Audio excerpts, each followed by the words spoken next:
Ukraine and Russia are not ready for peace, but something is going to happen in the very near future. Trump has sparked intrigue with a new statement: security guarantees immediately after a ceasefire. The coalition of the willing is meeting in Paris today. According to the president, freezing the war following the Korean scenario is quite likely. Putin and Zelensky will meet in Moscow. Russian missiles are failing en masse right at the launch sites. 3 aircraft at once were unable to launch their missiles. Meanwhile, Ukraine will receive the Swedish Gripen fighter jet. The occupiers have entered Kupiansk. And how an SBU agent managed to evacuate Medvedchuk's wife just hours before the war began. This is Yana Kochkarova in the studio, and up next are more news stories that people in Ukraine are talking about today. President Volodymyr Zelensky arrived in Paris for the Coalition of the Willing summit and stated that the outcome of the meeting should be concrete security guarantees for Ukraine. At the same time, he acknowledged that Russia is not showing any willingness for peace, so the timeline for implementing these plans remains unknown. After talks with French President Emmanuel Macron, Zelensky reported that the parties coordinated their positions ahead of the coalition meeting and discussed work on security guarantees. Macron, in turn, emphasized that Europe is ready to provide Kyiv with security guarantees on the day a peace agreement is signed. Zelensky acknowledged that the coalition of the willing is currently more theoretical in nature, but expressed confidence in its future effectiveness. On the eve of the meeting, Donald Trump's special representative Withoff arrived in Paris. According to Reuters, he may hold talks with the Ukrainian delegation, but his participation in the coalition meeting has not yet been confirmed. US President Donald Trump stated at the press conference that he plans to speak with Putin in the coming days. However, it later turned out that he was referring to Ukrainian President Volodymyr Zelensky. As reported by AFP journalist Denny Kemp, it was about a phone conversation with the Ukrainian leader, not with the head of the Kremlin. In his speech, Trump noted that after this conversation, he would know exactly what is happening and what decisions will be made going forward. The US president said that he does not have a special message for Putin and is waiting for his decision. At the same time, in his opinion, Putin knows his position. He also emphasized that Russia has already suffered significant losses, hundreds of billions of dollars, due to secondary sanctions imposed on India for purchasing Russian oil. He also stressed that the United States has already taken very decisive measures in various areas, but he remains dissatisfied with many people. As you know, we have taken very decisive measures, and in other ways as well, we have taken very decisive actions. But I will talk to him in the coming days, and we'll see. I will know exactly what is happening. I am dissatisfied with all the people. US President Donald Trump will join the meeting of the Coalition of the Willing today at 3 p.m. Kyiv time. He will hold a phone conversation with European leaders, Fox News reports. In Paris, Volodymyr Zelensky and Macron will be present in person, along with European Commission President Ursula von der Leyen, European Council President Antonio Costa, Finnish President Alexander Stubb, Danish Prime Minister Mette Frederiksen, and Polish Prime Minister Donald Tusk. The rest of the participants will join online. Among them, NATO Secretary General Mark Rutte is also expected. Peace without a peace treaty. A freeze of the war in Ukraine following the South Korean scenario is possible. President Volodymyr Zelensky suggested this in an interview with the French publication Le Point. He noted that in the case of Korea, decisive support from the United States played a crucial role, as they did not allow the North to seize the country. At the same time, Zelensky emphasized that South Koreans still live with a constant risk due to their proximity to an aggressive regime. According to him, even with modern air defense systems, South Korea cannot feel completely safe as long as the current regime in the north exists. Ukraine, the president emphasized, also seeks to have reliable security guarantees, including Patriot systems. At the same time, he noted that Kyiv's situation is significantly different from Seoul's. North Korea's population is about 20 million, whereas Russia's is over 140 million. Therefore, the scale of threats from Moscow is several times greater.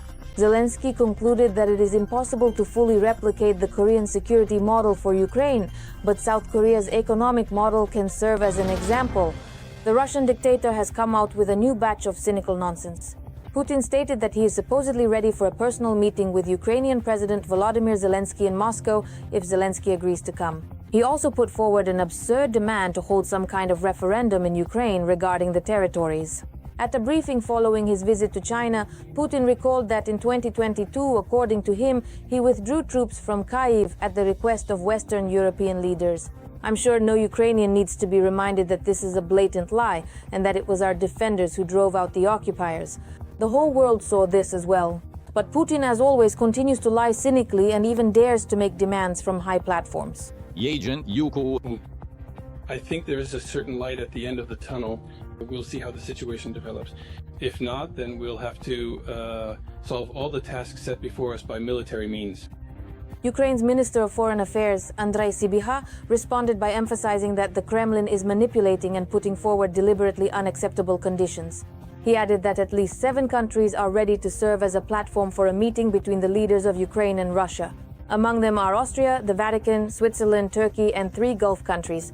According to Sybiha, these are serious initiatives, and President Zelensky is ready to take part in such a meeting at any time. The foreign minister called on the international community to increase pressure on Russia in order to force it to engage in real negotiations and thus bring the end of the war closer. A Putin supporter, Nikolai Patrushev, assistant to the president of the aggressor country Russia, accused Japan of preparing new territorial claims.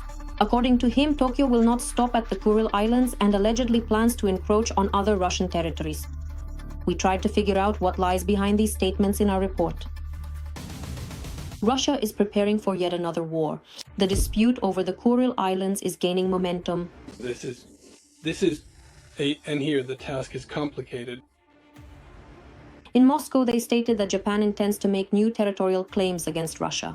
According to Putin's aide, Nikolai Patrushev, this poses a direct threat to the national security of the Russian Federation.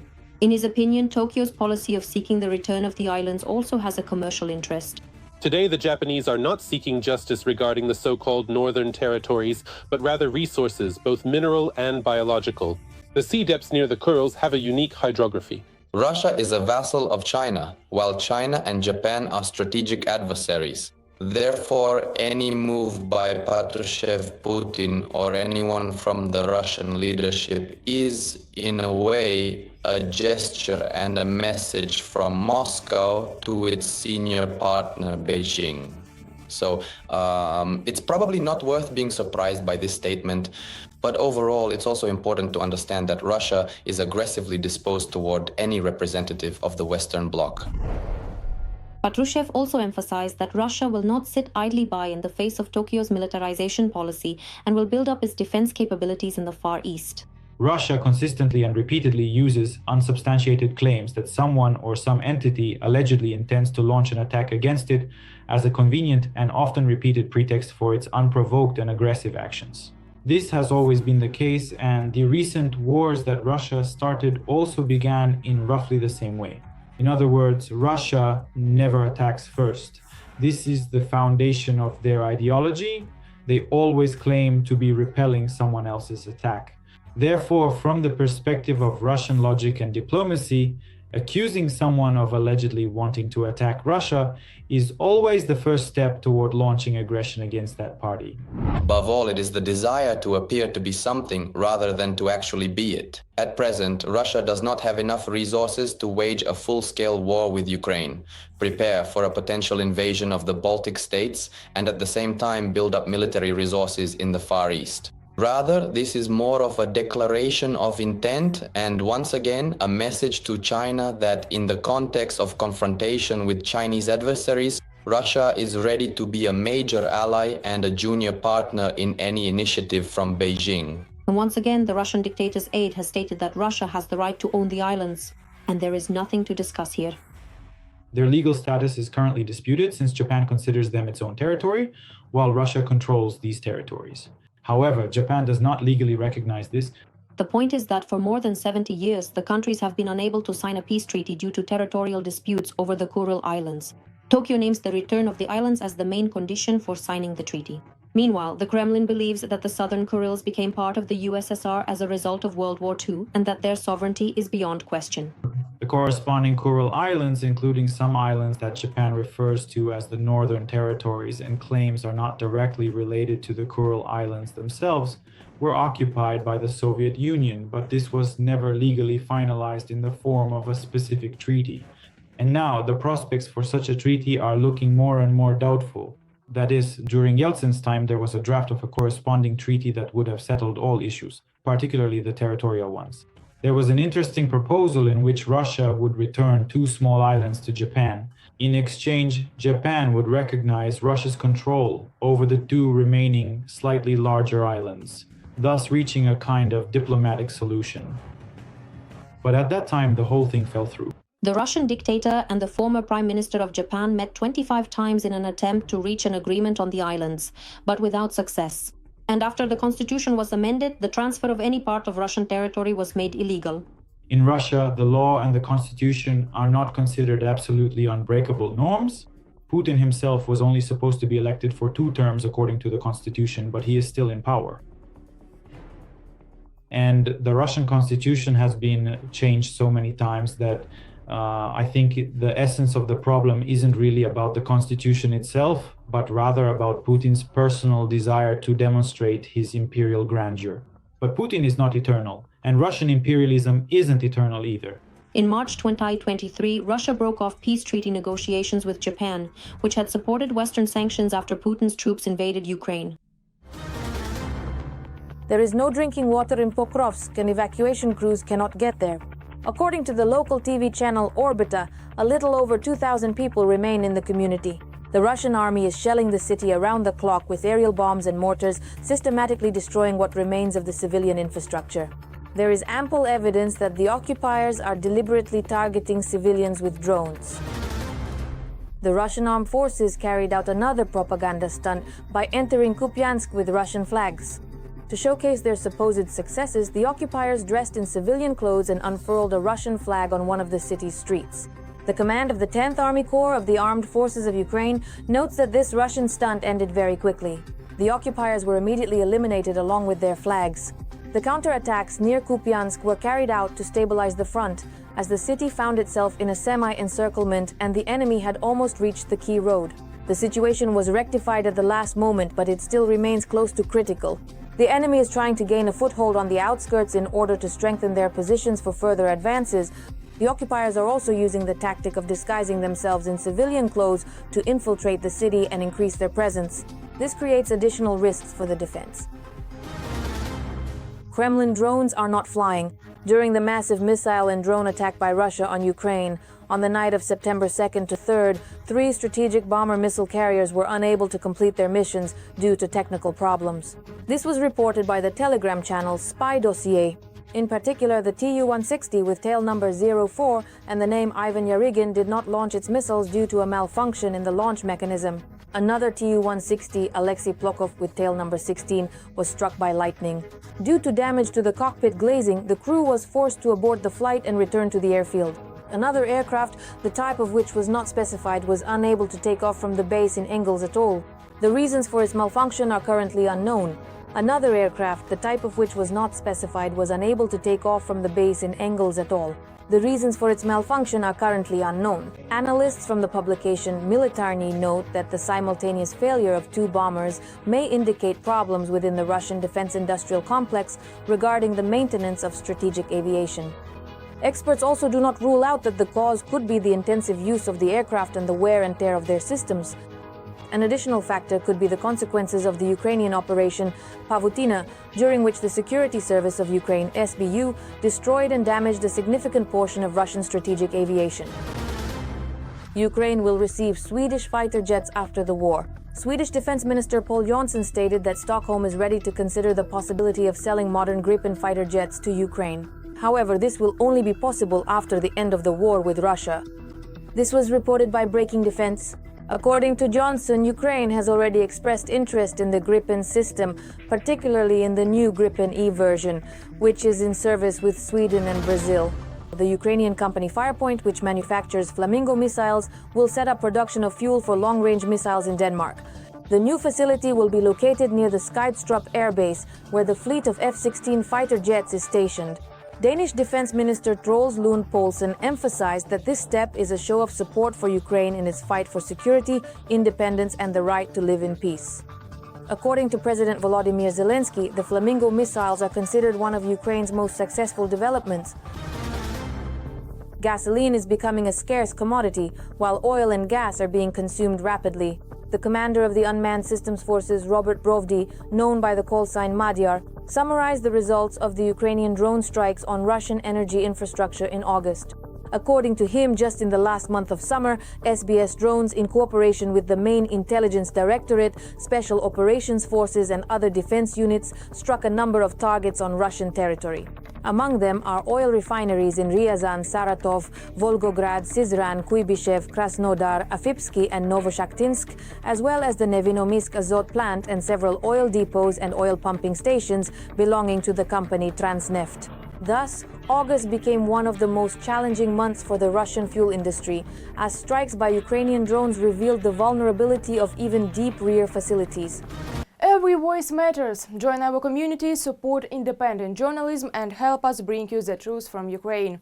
Become a member of Ukraine Today. Join us now. Ukraine has become the first country in the world to use artificial intelligence to coordinate drone swarms on the battlefield. According to the Wall Street Journal, this innovative technology could be a breakthrough in modern warfare, enabling dozens or even thousands of drones to work together to overcome enemy defenses.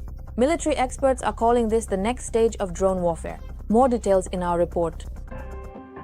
Swarms of AI-powered drones have already entered the battlefield. At the new frontier of military operations, Ukraine is using technology that allows groups of drones to communicate and make decisions independently of their operator. According to Western journalists, Ukraine is employing artificial intelligence in military operations so that groups of drones can coordinate their actions to attack well-defended Russian positions. Military experts claim that operations involving large and small groups of drones represent a new stage in the war. Such innovations make it possible to deploy dozens or even thousands of drones simultaneously to overcome any air defense systems, whether protecting a city or a specific military facility. If it becomes possible to scale up production and so-called swarm attacks occur, meaning when a swarm is flying, then of course you can shoot down part of the swarm, but you can't shoot down 100 drones flying at the same time. Well, in that case, of course, there will be major disruptions to the power grid, significant disruptions to the transportation system, and the destruction of normal life will begin. We've actually seen this year with air transport, and now we're seeing it with railways. This drone war has made Russia weak. It's impossible to deploy air defense systems everywhere. There simply aren't enough of them. Analysts say this innovative technology is a harbinger of the future of warfare. Meanwhile, the Ukrainian company that developed the unique software is lifting the veil of secrecy on what can be expected from this new military development. It turns out that a swarm of strike drones, like a living organism, analyzes what is happening in real time and makes decisions based on the situation.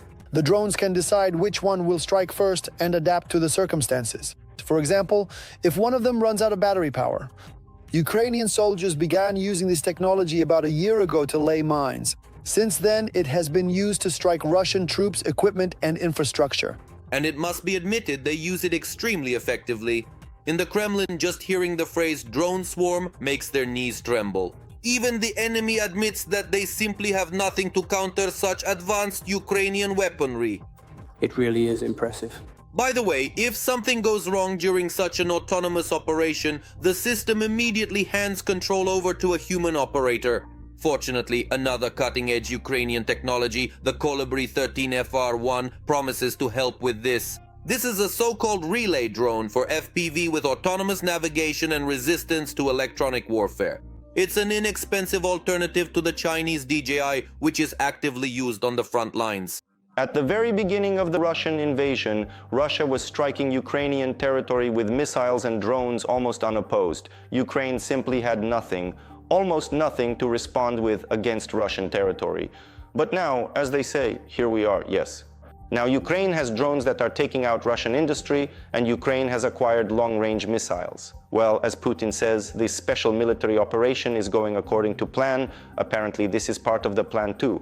The new domestic UAV is not just a drone, it's an entire system that includes 2 carrier relays, a ground control station, and additional antennas. This approach makes it possible to ensure a stable communication channel at the tactical level. The drone's design is modular, which allows for quick replacement of damaged components right on the battlefield. Among the advantages of the Ukrainian colibri are its resistance to strong winds, low temperatures, and the ability to operate both during the day and at night. When they are taught to interact with each other, when they are taught to guide each other to targets, or let's say to cover each other, just like we see at various Chinese shows, where drones in the sky perform all sorts of beautiful formations, it will be the same, only in war. That will, of course, be an absolute nightmare, and it's completely unclear how anyone will be able to deal with it if drones are taught to think, so to speak, and to make decisions, especially if drones are taught to make decisions to engage targets. That would be a total and utter horror. How does the Kremlin respond to all this? Instead of developing new types of air defense systems, Putin is putting all the efforts of the Russian defense industry into creating more and more methods of terror. In particular, he is actively improving his Shahed drones, training them to strike residential buildings of peaceful Ukrainians with ever greater precision. This unpleasant news for us was recently shared by a military radio technology specialist with the call sign Flash. According to him, Russian mopeds have recently become much more dangerous and deadly.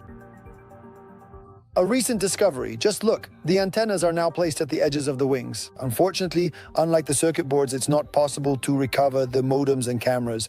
They get smashed and burn up.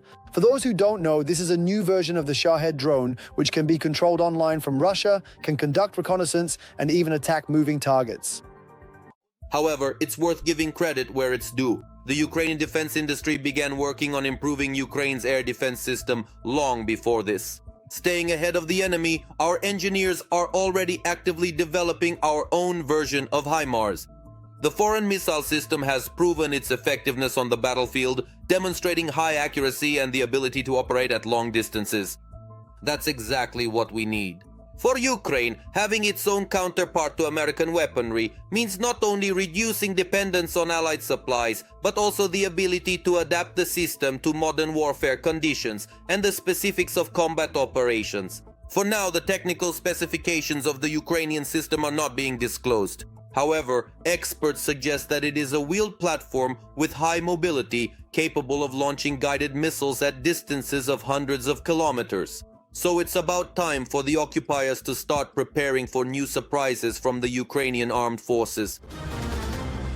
In Ukraine, starting from 2026, electricity prices for the population will increase by 10 to 20% each year. This was reported by Ekonomichna Pravda, citing a letter from the Ministry of Economy that came into their possession. The document, presented at the Cabinet of Ministers meeting on September 3rd, discusses the projected increase in electricity tariffs for household consumers. According to it, prices will increase on average by 15% each year from December to December, with a possible deviation of 5% in either direction. At present, neither the Cabinet of Ministers press service nor the Ministry of Economy has provided official comments regarding this forecast. Medvedchuk's wife was taken out of Ukraine by an SBU officer. On February 18, 2022, Oksana Marchenko left Ukraine through the Ukrainian-Belarusian border, accompanied by a man who turned out to be an SBU agent. This is reported in a journalistic investigation by Slidstvo Info. According to the investigators' sources, this man is a former bodyguard of Medvedchuk who played a key role in the politician's arrest when he tried to escape. He worked for the Security Service of Ukraine, but his cooperation was later terminated. Journalists note that this person may have been a double agent. The Security Service of Ukraine did not comment on whether they were aware of Marchenko's plans to leave Ukraine accompanied by this agent, who is referred to as Tuz in the investigation. Journalists tried to contact him directly, but the special agent hung up after hearing the question and did not answer any further calls. The Kremlin is deploying an entire arsenal of methods to bring Moldova back under its control, from bribing voters and supporting pro-Russian forces to organizing protests and attacks on government institutions. On the eve of the parliamentary elections on September 28th, Russia is seeking to take revenge after its protégé's defeat in the presidential elections. Will Moldova be able to withstand the pressure from the aggressor country? About the mechanisms of Kremlin influence and the struggle for the country's future in our report. They couldn't influence the presidential elections, so now they've turned their attention to the parliamentary ones. And yes, of course, we're talking about the Kremlin, but as always, outside the borders of Russia. As for Russia's aggressive plans towards Europe, I want to emphasize once again that this is complete nonsense, absolutely unfounded. Yeah, right, and we just went ahead and believed it. The Moldovan authorities especially believed it, where a year ago presidential elections were held and Kremlin influence lost. But now there's a new battle, the battle for the parliamentary elections, which will take place on September 28th. Well, first of all, I want to point out that in the presidential elections, they lost by a very small margin. That's why, of course, the parliamentary elections are also important, because the parliament in Moldova carries a lot of weight. They appoint many officials. But why is Putin holding on to Moldova so tightly? It's quite clear. The main goal, apart from the political one, which is of course also important, is the military strategic objective, which is also crucial because they want to use Moldova just like Transnistria. But Moldova is more important here because there are airports and airfields there which can be used to amass troops for a possible offensive in southern Ukraine. And as a means of influence in Moldova, the Kremlin has chosen religion. Yes, exactly what might seem like going too far. But representatives of pro-Russian parties held campaign events near the walls of the ancient monastery. And in fact, the KGB and I think the successors of the KGB, the FSB, have used the church as a kind of tool, both for espionage activities and for influencing minds. So there's nothing surprising here. I don't see anything unusual about them working through the church. I think that people in Moldova are quite conservative, and the influence of the church there is significant. In addition to the well-known traditional propaganda, the Kremlin is creating religious information centers in monasteries and churches. But here's the question, how much does this really affect ordinary people in Moldova? To some extent, it can have an impact, yes. If there are priests who have been bribed by the Kremlin and who campaign for Kremlin-backed candidates, then yes, it works. This is exactly the kind of soft power that the Kremlin uses quite actively. Trump is rejecting soft power, but the Kremlin understands perfectly well that soft power is a very useful tool. Interestingly, by law, religious organizations are not allowed to participate in election campaigning. The law exists, but why isn't it being followed? There are always indirect ways. You don't necessarily have to campaign for Vasha Popkin, so to speak. You can simply talk about how this or that one thing or another is good and how something else is bad. Again, the godless West, all that stuff. A course towards closer ties with the European Union, and there are all sorts of bad things there. And these aren't even all the known ways the Kremlin influences people. They can simply be paid. The Kremlin allocates $300 million to organize the transportation of voters from Transnistria. It's important to understand that in Transnistria, which is essentially a Russian-controlled enclave, people live with Moldovan citizenship. And if you bring them there to Moldova, that's just for a moment 200,000 votes. Well, of course, that's the total number for the residents of Transnistria, but still, for Moldova's scale, those are quite significant numbers. The Kremlin under surveillance. The European Parliament has announced that it will monitor the elections in Chisinau. This mission seeks. The goal of this mission is to strengthen the resilience of the Republic of Moldova in the face of hybrid threats. It will play a key role in supporting the Moldovan authorities in countering Russian interference, especially ahead of the 2025 parliamentary elections. But Russia has already begun exerting its influence in Moldova and will most likely continue to do so until the end, no matter how much the Kremlin tries to convince us otherwise. Unlike the West, we don't meddle in other people's affairs. But if the European Parliament and Moldova itself are ready to stand up to the Kremlin, what are the chances that Putin will get his way? Or will his efforts once again be in vain? In general, the information work, first and foremost, that the European Union needs to do today for protection and counter-propaganda is clearly insufficient. And although I see that, after all, a task force from another country has landed in Moldova as well. Let's see how all this plays out, whether Moscow will manage to pull it off. But I believe this situation is very, very dangerous. It doesn't matter what the Kremlin says, they definitely love interfering in other countries. Ukraine, Georgia, and Moldova have already been targets of pressure more than once. And now even religion has become a tool for agitation and propaganda. A tragedy in Lisbon. There, the iconic Gloria funicular derailed. The runaway car sped through narrow streets between the buildings. 15 people died and another 18 were injured. The municipal company Caris, which operates the route, assures that all technical inspections and maintenance of the funicular were carried out regularly and met the standards. Preliminarily, the cause of the disaster is believed to be a snapped cable, and the fact that the emergency brakes did not engage may indicate a serious failure in the safety system. An investigation is currently underway. The funicular, which runs between the center of Lisbon and the picturesque Bairro Alto district, has been in operation since 1885. It is not only a convenient means of transport for locals, but also a popular attraction for tourists, carrying about 3 million passengers every year. That's all the news for this hour.